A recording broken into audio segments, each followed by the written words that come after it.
The Day the Revolution Began is a book by N.T. Wright, who's arguably one of the most influential theologians of our time. The complete title of the book is The Day the Revolution Began, Reconsidering the Meaning of Jesus' Crucifixion. And that's exactly what he sets out to do.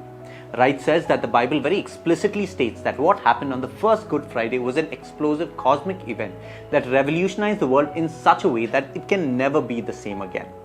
His main thesis in the book is to help relook at the grand cosmic imagery of new creation and kingdom that is at the heart of the cross, and to move away from the truncated view that Jesus' death merely saves me from my sins so that I can go to heaven.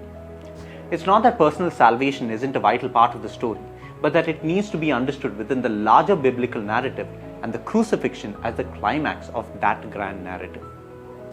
The method that N.T. Wright uses is to look into the Gospels and Paul's letters to see how the first century readers would have understood the crucifixion event.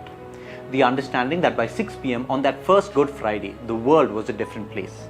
The powers of evil and darkness had been dealt with in the most unexpected way, whose real impact was only understood in retrospect.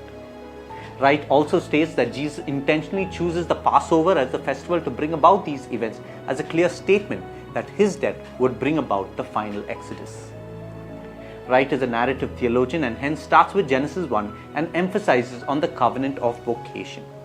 The fact that human beings were made to be God's image bearers carrying out his vocation, to bring about the Creator's purposes in the world. But humans failed in that vocation, ultimately reflecting the fallen image of the world back into itself. The ultimate problem of not just individual or personal morality, but absolute idolatry, whose consequences is enslavement to these idols and finally death.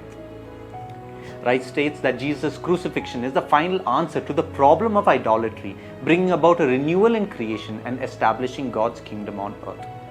All those who participate in Christ's death become part of the new creation and is called to fulfill God's vocation in the time-space dimension that they are located in. The mystery of the cross is something that can never be exhausted. There are unfathomable dimensions to the event that continues to touch the heart of millions and incline it towards Christ. But whenever there's an overemphasis on one dimension and the whole event gets truncated within that, there has to be an exploration of the other dimensions of the cross, and that's what N.T. Wright does.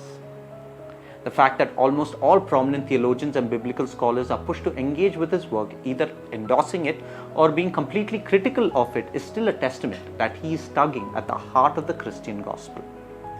Good Friday is a day to remember that 2000 years ago, a historic event happened at Calvary, because of which the world will never be the same again.